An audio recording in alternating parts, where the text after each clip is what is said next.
My birth mother was abducted at knife point by a serial rapist, and she was offered no other help other than abortion. And she said that there were no pregnancy centers to give her help, and the only solution offered was the abortions. She went to 2 illegal abortions and backed out for fear for her own safety. And I wasn't lucky. I was protected. She was pro-choice when we met and told me she would have aborted me if it had been legal. 6 years later, she changed her mind, and now, decades later, we are both thankful that we were both protected from the horror of abortion. First of all, I know that I am not a product of rape. I mean, what a dehumanizing term to call someone a product.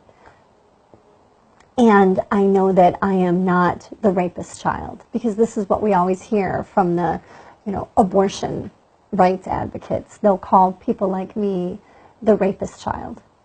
You never hear them say the child of a rape victim, yet this is a biological truth. They try to associate me with the rapist. But I am a child of God, and I am the child of a rape victim. I am my mother's child. He doesn't even know of my existence.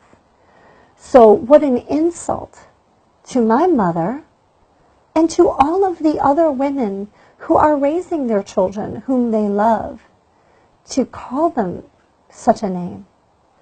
I am very pro-woman. I love being a strong woman, an advocate, an attorney.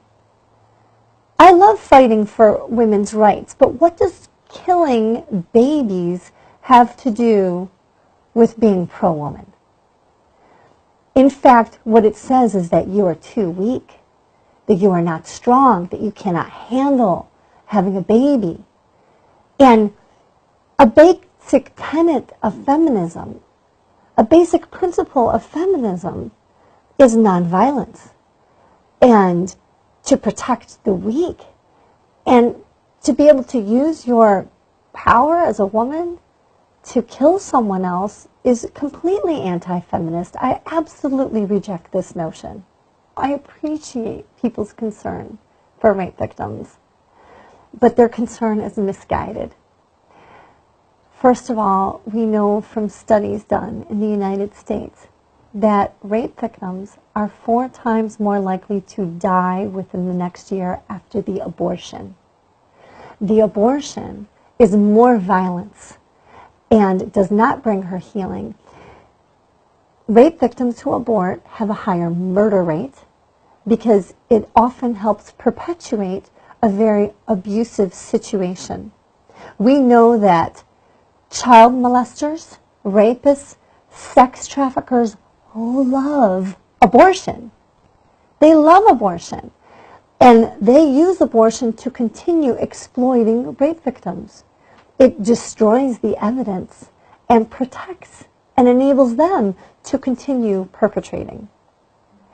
We also know that rape victims have a higher rate of suicide because it just brings more pain on her life. She knows that this is also her child and that she has just taken the life of someone innocent. This does not bring her healing. It's more violence inside of her body after having already been traumatized. And they have a higher rate of drug overdose, domestic violence, depression, and on and on. So it is truly not compassionate for a rape victim to offer abortion and to say that more violence is going to bring you healing. We need to punish rapists and not babies. If you really care about a rape victim, you should want to protect her from the rapist and from the abortion, and not the baby. The baby is not the scary enemy.